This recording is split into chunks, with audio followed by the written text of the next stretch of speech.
Hello everyone, welcome to my vlog मूक tattoos Goa. I hope आप सब लोग ठीक होंगे। मैं भी बिल्कुल ठीक हूँ। बट हमारे मूक टैटूज गोवा के ओनर सही नहीं थे, उनका मूड पूरा ख़राब था क्योंकि भैया को हम लेके जा रहे थे बोर्डिंग और भाई साहब का मूड नहीं था। एक्चुअली पहले इसका बोर्डिंग गिरी था बट वो बंद हो चुका कोई प्रॉब्लम से। तो वो न्यू वाला बोर्डिंग था सियोलिम में, तो हम लोग जा रहे थे। थोड़ा काफ़ी दूर है बोरबनिम से, बट ठीक है, अब जाना तो था ही क्योंकि हम गुजरात ट्रिप पे जा रहे थे। तो उसको ड्रॉप करने गए, उसके बाद कुछ थोड़ा सामान ख़रीदा और उसके बाद मेरी अपॉइंटमेंट थी। मैंने सर को 8:30 की अपॉइंटमेंट दी थी क्योंकि आफ्टरनून में आना उनका पॉसिबल नहीं था।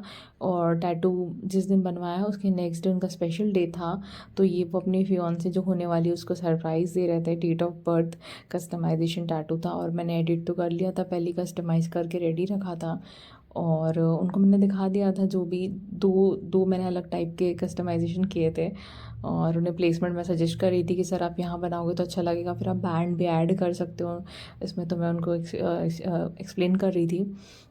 उसके बाद कॉल आता है सर को कि पोस्टपोन करना पड़ेगा शादी, और पिछले 4 साल से उनकी शादी पोस्टपोन हो रही थी।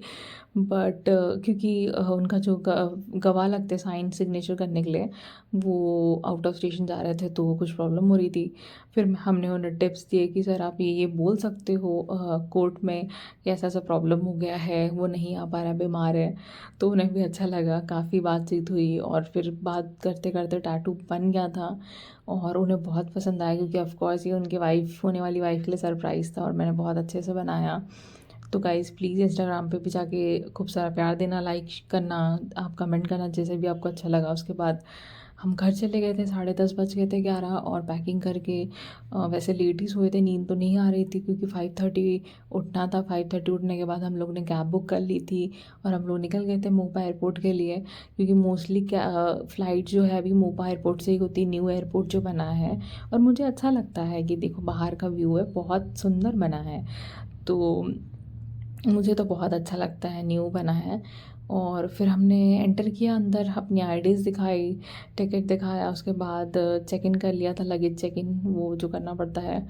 बड़ी बैग थी, ज़्यादा तो हैवी नहीं थी बट हाँ बैग रखनी होती है। उसके बाद हम बैठ गए थे एरोप्लेन में मतलब फ़्लाइट में।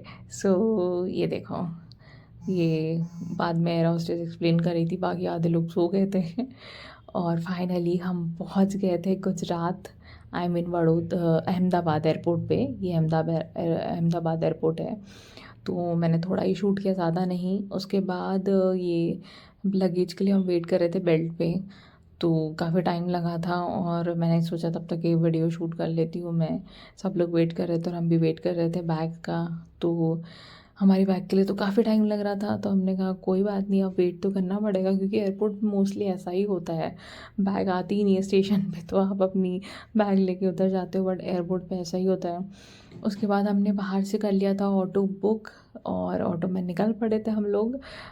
कहीं और जाना था एक्चुअली। पहले तो हम अहमदाबाद एयरपोर्ट पर उतर के ऑटो किया, उसके बाद हमें जाना था वडोदरा। तो हम कोई एक जगह जा रहे थे, वहाँ से कैब लेते, तो बीच में हमने नाश्ता नाश्ता कर लिया था। और ये गठिया बोलते हैं इसको, गाठिया। सो ये खा लिया था हमने और जलेबी भी। और उसके बाद हमने कैब बुक की थी शेयरिंग वाली, बट हमने ज़्यादा पैसे दिए थे क्योंकि हमने उन्हें बोल दिया था अब ज़्यादा लोग मत बिठाओ। और वेदर भी बड़ा प्यारा था बट हाँ गर्मी भी थी। उसके बाद हम पहुंच चुके थे वडोदरा अपने डेस्टिनेशन पे। तो ये फ्लैट में अंदर जाने से पहले एंट्री करानी होती है। तो okay guys, thanks for watching my blog. कल मिलते हैं बाकी पार्ट, इसमें मैं आगे दिखाऊँ।